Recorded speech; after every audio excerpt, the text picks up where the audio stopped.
আসসালামু আলাইকুম প্রিয় ভিউয়ার্স, অনলাইন এক্সপেরিমেন্ট থেকে সবাইকে স্বাগতম। রাজনৈতিক পট পরিবর্তনের মাধ্যমে বাতিল হয়ে গেল নতুন কারিকুলাম 2022। নতুন কারিকুলাম বাতিল সম্পর্কে আমি ইতিমধ্যে একটি ভিডিও আপলোড করেছিলাম। ভিডিওটি চাইলে দেখে নিতে পারেন। এখন সবচেয়ে আলোচিত বিষয় বা শিক্ষার্থী সহ অভিভাবকদের মনে একটাই কৌতূহল যে বার্ষিক পরীক্ষাটি কীভাবে হবে। শিক্ষক, শিক্ষার্থী এমনকি অভিভাবকরা সবাই এই অধীর আগ্রহে জানতে চাচ্ছেন যে কিভাবে বার্ষিক পরীক্ষাটি হবে। এই মুহূর্তে শিক্ষা মন্ত্রণালয় থেকে জানানো হয়েছে যে শিক্ষাক্রম বাতিল হওয়ার প্রেক্ষিতে বার্ষিক পরীক্ষা হবে পূর্বের 2012 সালের শিক্ষানীতি অনুযায়ী। 2012 সালের শিক্ষানীতিতে কী রয়েছে সেটি আমরা পেছনের পরীক্ষাগুলো থেকে, অর্থাৎ নতুন কারিকুলাম চালু হওয়ার পূর্বে যে সিস্টেমটি ছিল সেটিকে বোঝায়।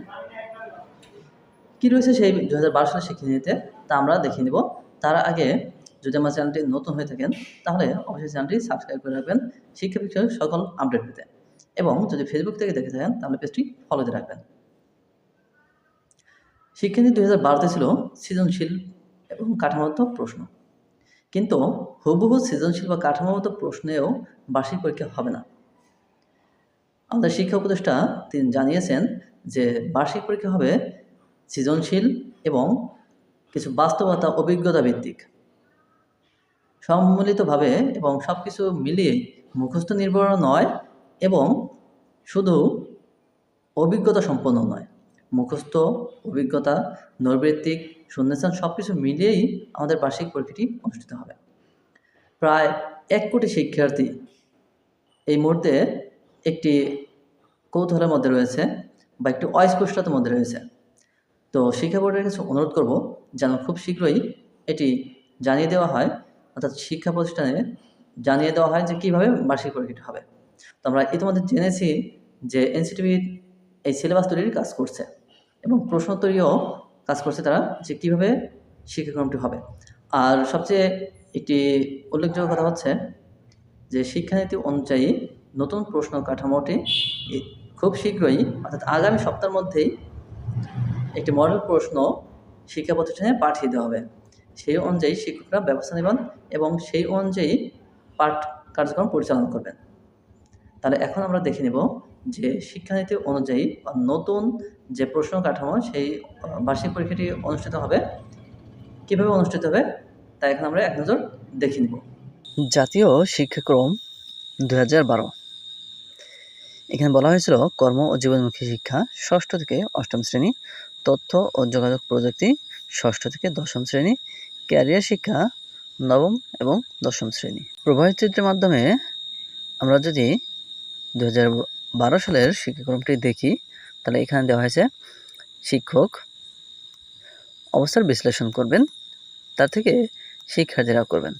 শিক্ষা প্রতিষ্ঠান, প্রচলিত শিক্ষাক্রম, সমাজ, রাষ্ট্র ও আন্তর্জাতিক চাহিদা, রাষ্ট্রীয় মূল্যনীতি, জাতীয় শিক্ষানীতি 2010, এগুলো সমন্বয়ে হবে অবস্থার বিশ্লেষণ। তার থেকে শিক্ষাক্রমের রূপরেখা প্রণয়ন, বিষয়ভিত্তিক শিক্ষাক্রম প্রণয়ন, শিক্ষাক্রমের সমন্বয় সাধন ও সার্বিক রূপদান, জাতীয় শিক্ষাক্রম সমন্বয় কমিটি কর্তৃক শিক্ষাক্রম 2012 অনুমোদন।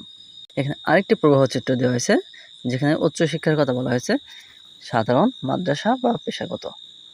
সেখান থেকে উচ্চতর দক্ষতার কর্ম, মধ্যমানের দক্ষতার কর্ম বা প্রবেশ দক্ষতার কর্ম, এই হচ্ছে কর্মজীবন। মাধ্যমিক শিক্ষা হবে 9ম থেকে দ্বাদশ শ্রেণী।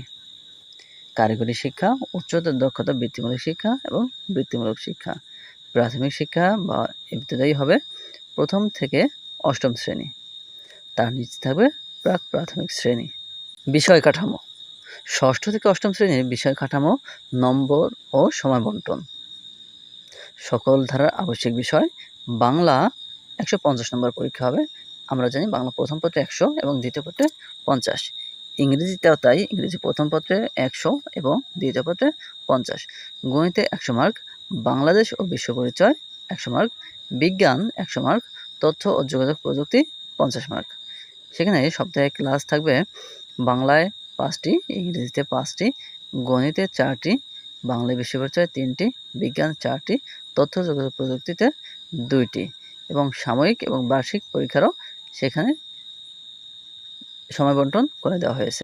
তাছাড়া সাধারণ শিক্ষা বা ধারার আবশ্যিক বিষয়সমূহ থাকবে ধর্ম ও নৈতিক শিক্ষা বা ইসলাম ও নৈতিক শিক্ষা বা হিন্দু ধর্ম নৈতিক শিক্ষা, যে কোনো একটি, অর্থাৎ যার যার ধর্মের একটি করে সাবজেক্ট থাকবে 100 মার্ক।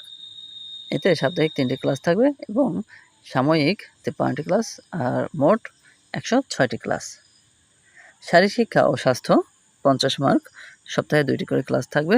কর্মজীবনমুখী শিক্ষা 50 মার্ক, সপ্তাহে 2টি করে ক্লাস থাকবে। চারু ও কারুকলা 50 মার্ক, সপ্তাহে 2টি করে ক্লাস থাকবে। এখন মোট পরীক্ষার নম্বর হচ্ছে 650 এবং 250, অর্থাৎ 900। এছাড়া একটি চতুর্থ বিষয়ে পরীক্ষা থাকবে কৃষি বা গার্হস্থ্য, যে কোনো একটি, এতে 100 মার্ক থাকবে আর সাপ্তাহিক ক্লাস থাকবে এতেও 2টি। সর্বমোট 1000 মার্কের পরীক্ষা অনুষ্ঠিত হবে। তো সপ্তাহে মোট ক্লাস থাকবে 34টি, আর সাময়িক থাকবে 595টি এবং বার্ষিক থাকবে 1190টি ক্লাস। নবম এবং দশম শ্রেণীর কথা উল্লেখ করা হয়েছে। বাংলায় 200 মার্ক, ইংরেজিতে 200 মার্ক, গণিত 100, ধর্মনৈতিক শিক্ষা 100, তথ্য যোগাযোগ প্রযুক্তি 50, ক্যারিয়ার শিক্ষা 50, শারীর শিক্ষা ও স্বাস্থ্য বিজ্ঞান ও খেলাধুলায় 100 মার্ক, মোট 800 মার্ক। এবং প্রত্যেকের গ্রুপের, অর্থাৎ বিজ্ঞান, মানবিক ও ব্যবসায় শিক্ষা প্রত্যেক গ্রুপের 3টি করে সাবজেক্ট থাকবে। প্রত্যেকটি সাবজেক্টে মার্ক থাকবে 100 করে এবং একটি সাধারণ বিজ্ঞান বা সামাজিক বাংলাদেশে বেশি পড়ছে যেখানে একটি সাবজেক্ট থাকবে তার মার্কও 100 হবে। এছাড়া একটি চতুর্থ বিষয় থাকবে। চতুর্থ বিষয় কৃষি, গার্হস্থ্য বা বাংলা বিষয় পরিচয় বা ভূগোল পরিবেশ, যে কোনো একটি সাবজেক্ট নিতে পারবে, সেটির মার্কও 100।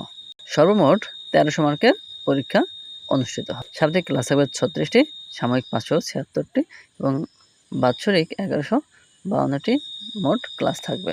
আর প্রশ্ন কাঠামো আমরা ইতিমধ্যে যেরকম দেখেছিলাম সেগুলো থেকে কিছুটা আংশিক পরিবর্তন হবে। পাঠ্য বই ও পরীক্ষার মূল্যায়নে ফের সংশোধন আসছে। ছাত্র জনতার অভ্যুত্থানে শেখ হাসিনা সরকারের পতনের পর গণদাবির মুখে 2023 খ্রিস্টাব্দে চালু করা নতুন শিক্ষাক্রম সংশোধন করে গত 1 সেপ্টেম্বর একটি পরিপত্র জারি করে বর্তমান সরকার। একই পরিপত্রে পাঠ্য বই সংশোধনের বিষয়েও নির্দেশনা প্রদান করা হয়। পরবর্তীতে কিছু ক্ষেত্রে অস্পষ্টতা পরিস্ফুট হয়। পরবর্তী সরকারের শিক্ষা উপদেষ্টা অধ্যাপক ওয়াহিদুদ্দিন মাহমুদ আগের পরিপত্রে প্রয়োজনীয় সংশোধনের উদ্যোগ নেন। তার নির্দেশনায় চলতি সপ্তাহেই সংশোধিত পরিপত্র জারি করা হতে পারে বলে জানিয়েছে সংশ্লিষ্ট সূত্র। এ বিষয়ে জানতে চাইলে দৈনিক আমাদের বার্তাকে শিক্ষা উপদেষ্টা বলেন, ওই পরিপত্রে কিছুটা অস্পষ্টতা হয়তো আছে, সেটুকু আরও স্পষ্ট করা হবে।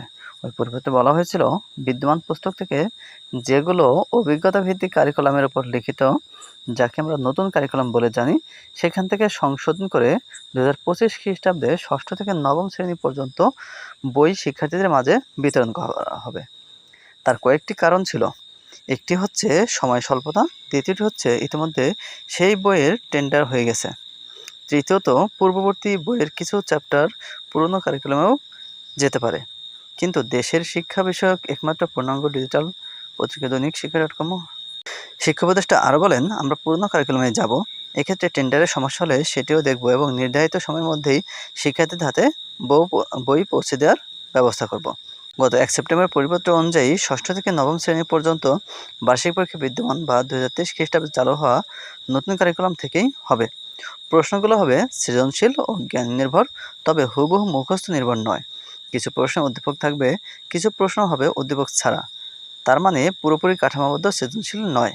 প্রশ্নের আইটেম হবে প্রশ্নোত্তর, ম্যাচিং, বহুনির্বাচনী অর্থাৎ এমসিকিউ, কমপ্লিটিং, ব্যাখ্যাকরণ, কোনো বিষয়ের উপর সংক্ষিপ্ত নোট লেখা, একটি বিষয় কতটা ভালো লেগেছে, কেন লেগেছে, কোন বিষয়ের উপস্থাপন ও পরিবেশন ঠিক আছে কিনা ইত্যাদি। জানা গেছে প্রশ্নপত্র এনসিটিভির তত্ত্বাবধানে তৈরি হচ্ছে, শীঘ্রই এই মডেল জনসমক্ষে প্রকাশ করা হবে, তারপর বিদ্যালয়ে পাঠিয়ে দেওয়া হবে। শিক্ষক ও শিক্ষার্থীদের এ নিয়ে দুশ্চিন্তার কিছু নেই।